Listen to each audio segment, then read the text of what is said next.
Hello, beautiful people. It's Liam Zanyele here. I am a bit scarce, I know. I'm sorry about that.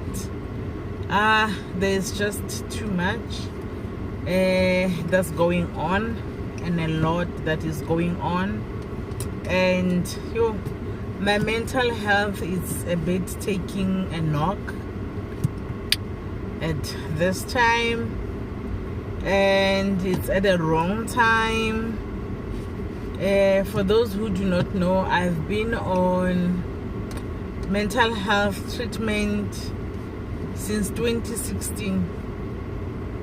2016, I was taking my pills, and thank God to my my psychologist that I had then.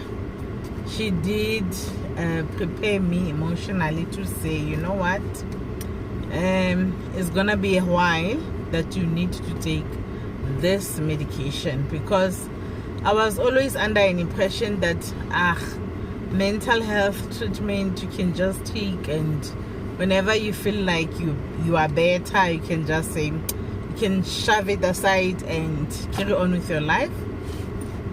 But she made me aware that actually in 2016 I was severe, because it even led to stroke.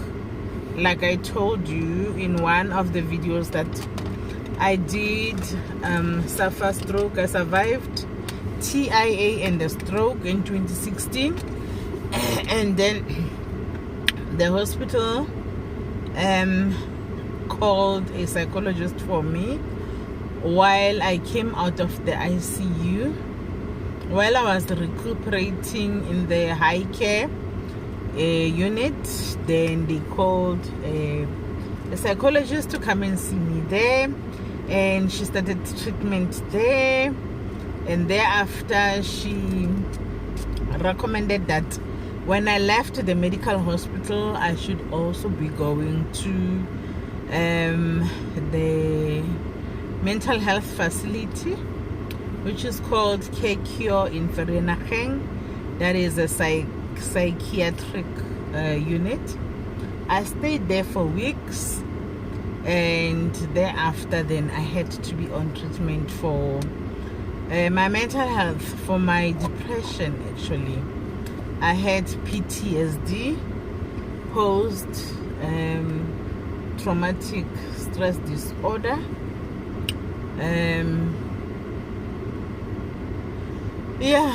I also had major depression. So actually I was diagnosed with 2, and thereafter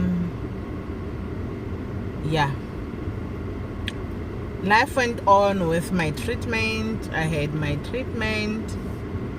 I was taking my treatment religiously up until this year early. And the reason I stopped my medical treatment was because I left my job, and I was taking them on medical aid. Because I was on medical aid, I also saw my psychologist on medical aid. And sometimes when the medical aid was finished, then I would use cash if needed be. And also 2 of my daughters as well also have mental health issues. So that's why it was a need for me to have a medical aid. But now, since I'm no longer working, then I no longer have a medical aid. And in our country, I would like to be honest that we have a wrong government that does not take care of the crucial things. Mental health is one of the crucial things that should be given attention, and it's not. So it's difficult to go to the private psychologist or any other professional mental health officer that you can get because they are expensive. When you just talk about the psychologist, they are anything between 1,500 and 2,500 per session, per 1 hour session. Sometimes it's not even 1 hour, it's 45 minutes per that. And then that is a psychologist. Then the psychiatrist. Guys. So when are we gonna be mentally healthy? So that's a problem. And now I finished my treatment because I had some treatment. And then at the beginning of the year, I decided to go to the hospital to go and find if I can get some treatment through the public system. I must say, yes, they did help, but that was in Paris. Here in in the where I was living in the Val, it was a dream shame. I was sent from pillar to post just to get just to get a session. I was sent from pillar to post. Actually, you have to have people that you know, at least a nurse that you know in the psychological field that can recommend and talk to someone. Yeah. So I ended up deciding that let me leave them. I left my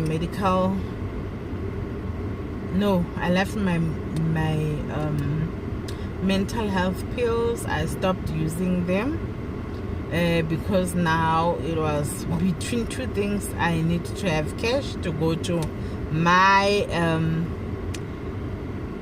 my usual psychologist and psychiatrist, or I need to go to Paris where there is a doctor.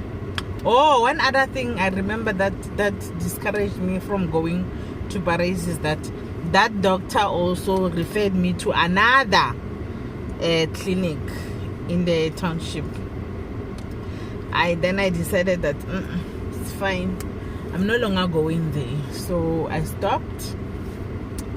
Yeah, that's how I got to end up stopping going there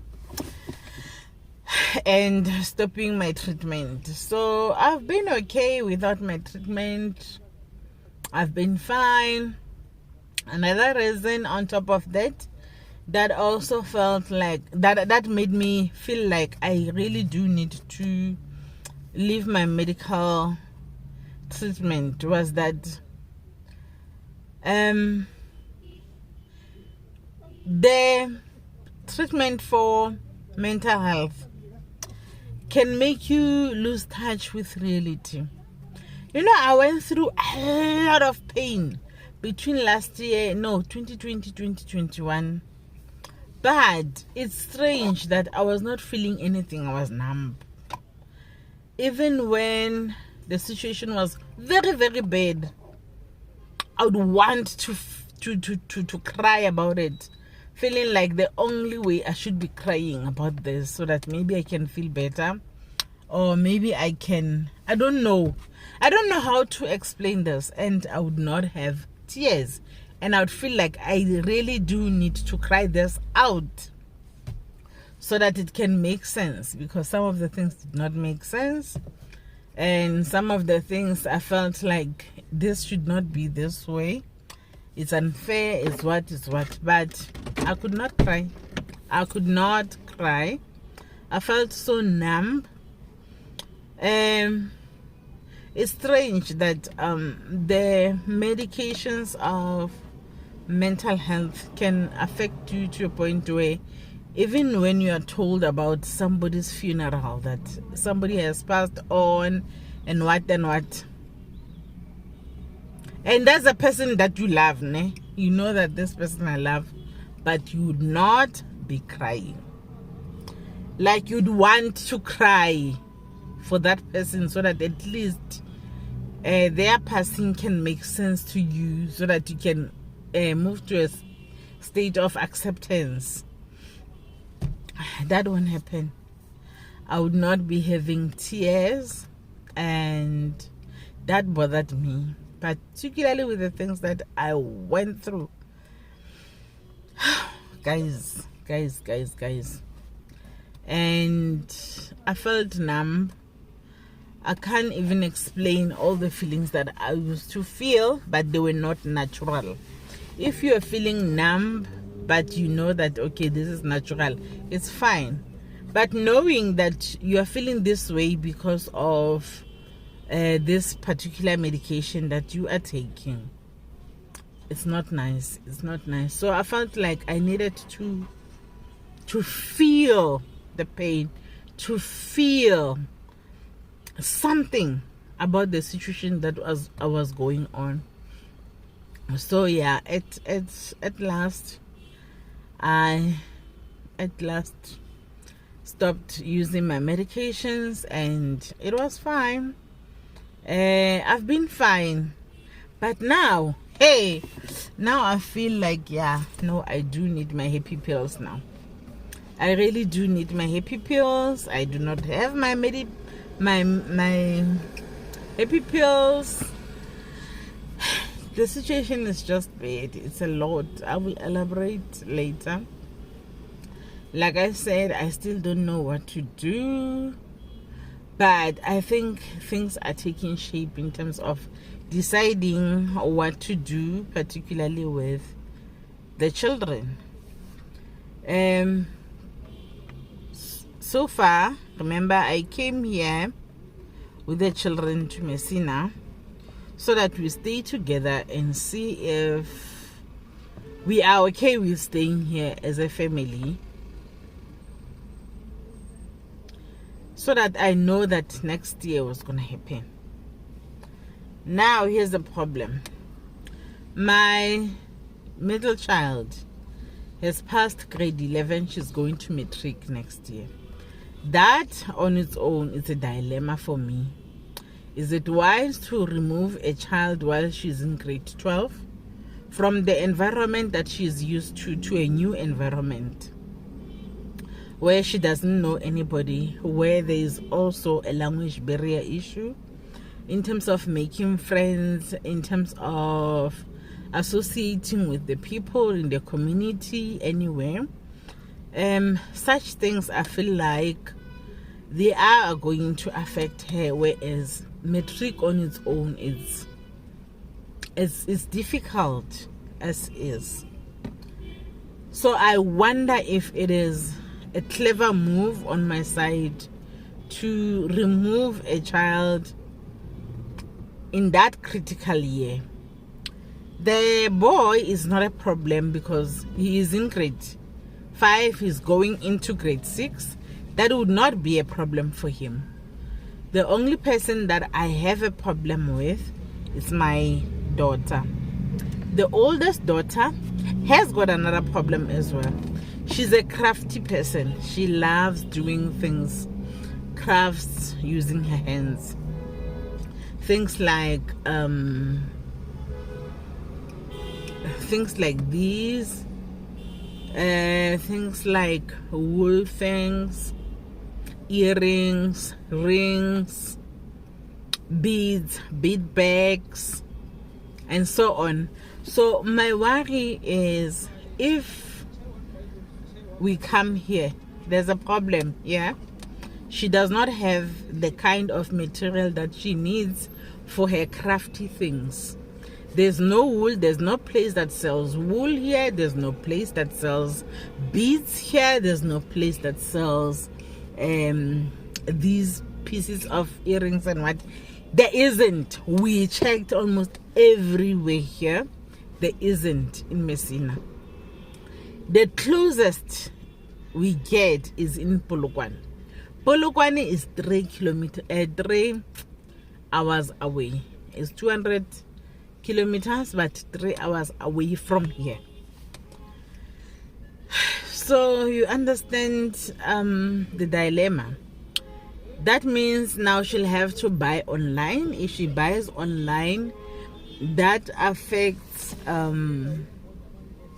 It affects her productivity in terms of now she has to buy online and things will be shipped here. They may not take whatever time that she needs. Also, another thing is that will influence the prices, because she'll have to cover the prices of the things by adding up to her prices, which may affect her clients. West part, we are in an area where she doesn't have clients. She must still have to build a client base here, which is going to take time. Now, building a client base is another story altogether. Now, it will be building the client base. If she wants to keep the client base that she has, already she has to add delivery amounts of the things that she'll be shipping. Whereas that side, usually she would just take the car and drop the things along the same block if she knows that she's going in this direction. If there's anyone that has ordered in that direction, and she would just go deliver when she is going somewhere. And usually that's not much. But now that she is here, if she stays here, she does her things here, she has to add her prices already for the shipping to the client base that knows her already. Now, she also has to also cover, because remember, if she's going to stock online, there are also prices of shipping, delivery things from there to here where she is, delivery of the stock. She'll have to cover that, and also cover the delivery to her clients that know her, while she's still busy trying to build the new client base. So she feels like it's not conducive for her business, which I fully understand. Now, another thing is health issues that have arose from this. My middle child, already from a very, very young age, from when she was 2, she was jumping on the bed, holding a pen. I don't know where she got a pen, and then she jumped from the bed to the ground. As she was jumping to the floor, somehow the pen got she was just lucky that pen got into the ear, the nose instead of the eye, because she wouldn't be having an eye right now. So the pen got into her nose and she bled badly. She ended up having to be taken for, I forgot what they call it, catheterization or something like that. Yes, she had to be catheterized on one nose, but ever since, now and then she gets nosebleeds, and particularly when the temperature is high, she gets nosebleeds, and she is getting nosebleeds again here because it's hot here. And now my boy just woke up very swollen yesterday. The nose is this much. He doesn't want me to share his pictures. He is very, very sensitive. So he is swollen here, even here. He's swollen like this, and even under the eye, he's swollen here, swollen like this. And when I look in here, I can see that even the inside membranes in here are swollen instead of not like here. Like there is a difference in his nostrils. When you check the one nostril, you can see that okay, everything is clear, but on this one there is a blockage that you can tell that is coming from the swelling. He is swollen like this. The eyes are red. He's got a headache. He has a fever. I don't know whether it's a hay fever, whether it's sinuses, I don't know. I took him today because he's worse than yesterday. Yesterday it was like something that looked like it's just mild, it will just go away. But today he was like this. Even his facial features are affected. He looks different from what is happening to him right now. If you don't know him or you last saw him a while ago, you would be shocked if you were to see him right now. He looks like he was beaten up. So I took him to the chemist today and they gave some relief medication, which I don't know whether it will be effective enough. He's sleeping right now. I'll wait for the time when he wakes up so that I can see if there's any kind of improvement. Now I'm worried because he's the healthiest boy, that one. Now if he's gonna be sick like this in this area here, that can also mean that all 3 of my children cannot live here. So it is back to me taking them back there, going to look for another rental place. Remember, I moved out of that rental place that I had, and we put the things at the storage, and then I took my children here so that we can spend December here. But the way things are, you can tell that they are also miserable. Remember, the space is limited as well. We are living in one room. They are not used to that life at all. They are used to having their own rooms all their lives. They were raised in a home that was big enough for them to have each their own space. Yes, they understand the situation. My children are not the kind of children that are complaining. They are not complainers at all. But I can see the depression kicking in. I can tell they are not happy anymore. And I know as an adult that these are the reasons why they are not happy. These are the reasons why they look so down. And it kills me as a mom to see me this down. They are very down. And seeing them that down takes me down as well. So yeah, life is hard. It's just hard, but I do know that things will improve. I do know that finally at one of these days we're gonna smile again. We're gonna be truly happy, and we won't have to pretend at all. The happiness will be the pure happiness.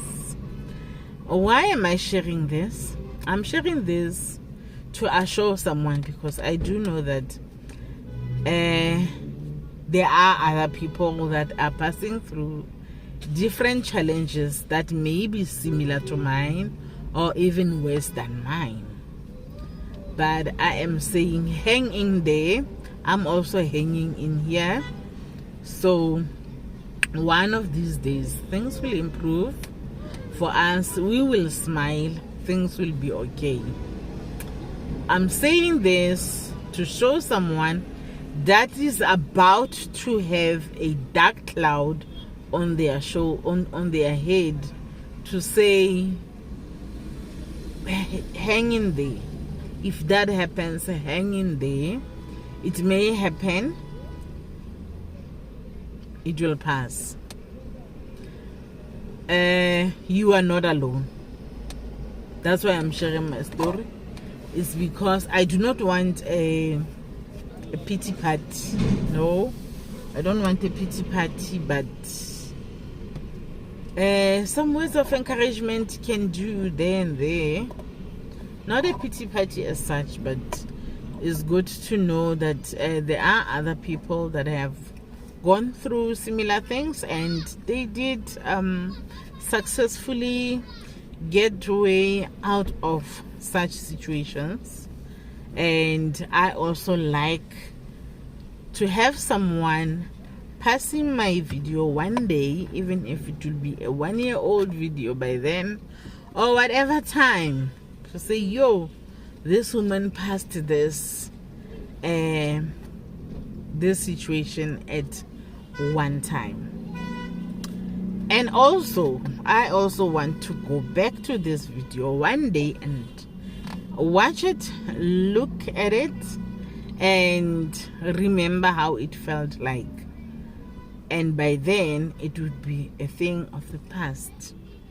Whatever I am talking about here will be spoken about in the past tense. Thank you very much for watching this. Thank you so much for listening to my ramblings, and don't get tired. There will be more ramblings coming now and then. Please don't get tired of the rambles. Thank you so much for watching, and goodbye.